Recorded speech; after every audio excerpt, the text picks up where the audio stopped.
প্রশাসনে আওয়ামী লীগ সরকারের দোসরদের রেখে রাষ্ট্র সংস্কার সম্ভব নয় বলে মন্তব্য করেছেন বিএনপির সিনিয়র যুগ্ম মহাসচিব রুহুল কবির রিজভী। শনিবার রাজধানীর উত্তরার দক্ষিণখান আজিমপুর সুপার মার্কেট এলাকায় বৈষম্য বিরোধী ছাত্র আন্দোলন চলাকালীন সময়ে পুলিশের গুলিতে নিহত শহীদ জাহিদুজ্জামান তানভীরের স্মরণসভায় আয়োজিত আলোচনা সভায় তিনি এই মন্তব্য করেন। আয়োজিত স্মরণসভায় ঢাকা মহানগর উত্তর বিএনপির সাবেক যুগ্ম সাধারণ সম্পাদক ও রশিদ গ্রুপের চেয়ারম্যান এম কফিল উদ্দিনের সভাপতিত্বে এতে প্রধান অতিথি হিসেবে উপস্থিত ছিলেন বিএনপির সিনিয়র যুগ্ম মহাসচিব রুহুল কবির রিজভী। এ সময় সভাপতির বক্তব্যে এম কফিল উদ্দিন আহমেদ বলেন, আপনারা জানেন এই খুনি স্বৈরাচারী ফ্যাসিস্ট আওয়ামী সরকারের আজকে যে বৈষম্য বিরোধী ছাত্র জনতা আন্দোলনে আমাদের প্রিয় ছোট ভাই, আমাদের অত্যন্ত মেধাবী ছাত্র জনাব শহীদ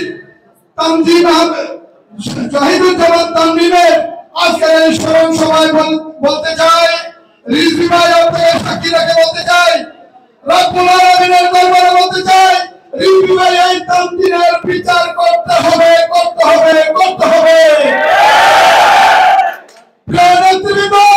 আমাদের কোনো দাবি নাই, আজকে এই তানভীরকে নিয়ে আমরা রাজনীতি করতে চাই না। এই খুনি স্বৈরাচারী সরকারের হাসিনা পালিয়ে গেছে, কিন্তু তাদের প্রেতাত্মারা এখনো বাংলাদেশের মাটিতে আছে।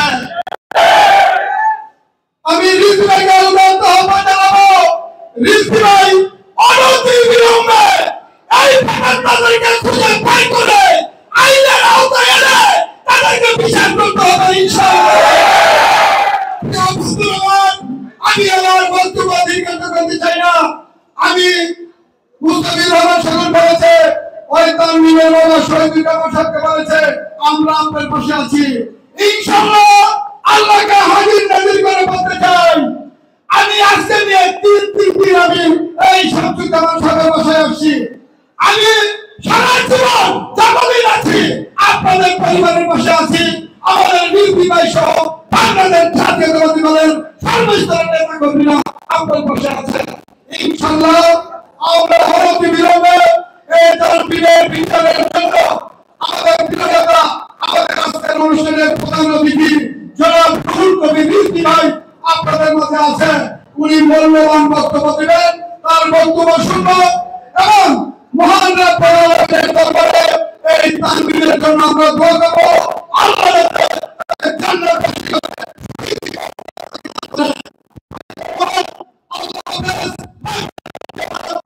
রাষ্ট্রপতি জিয়া রহমান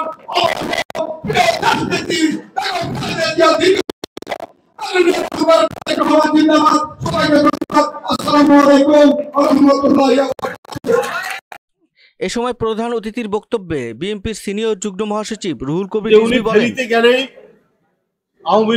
আওয়ামী লীগের একজন ক্যাডার তার পা ধরে সালাম করতেন, আলাউদ্দিন নাসিবে, তিনি শেখ হাসিনার প্রোটোকল অফিসার।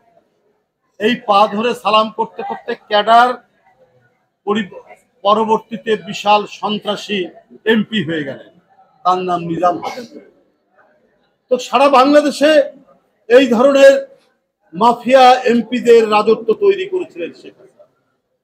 সেইটার পুনরাবৃত্তি হোক, এটা তো এদেশের মানুষ চায় না। এদেশের মানুষ শান্তি, স্থিতি এবং প্রকৃত গণতন্ত্র, যেখানে আইনের শাসন থাকবে, যেখানে যে অপরাধী তার বিচার হবে, যে ভুক্তভোগী সে ন্যায় বিচার পাবে।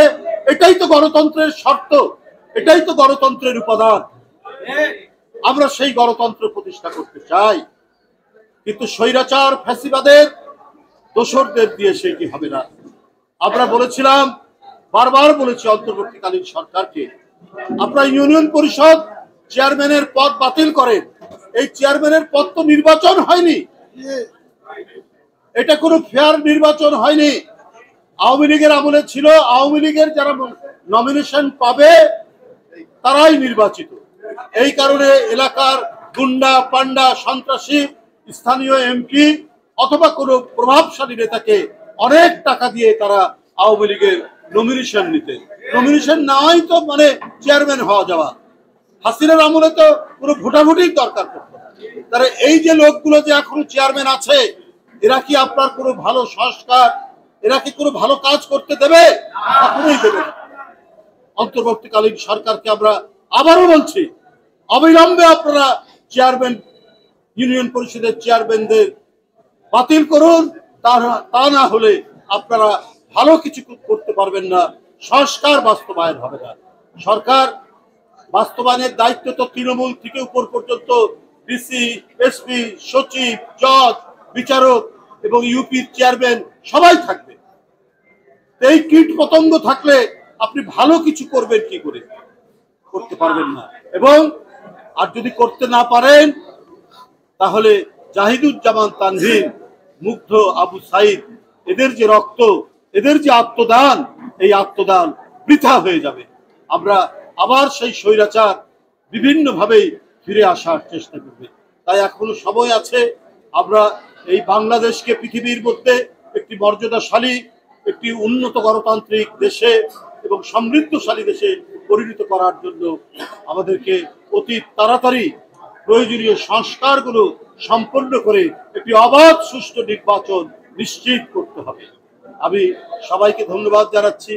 আমি জাহিদুজ্জামান তানভীরের পরিবারের প্রতি গভীর শোক জানাচ্ছি। আমি তানভীরের প্রতি গভীর শ্রদ্ধা জানাচ্ছি।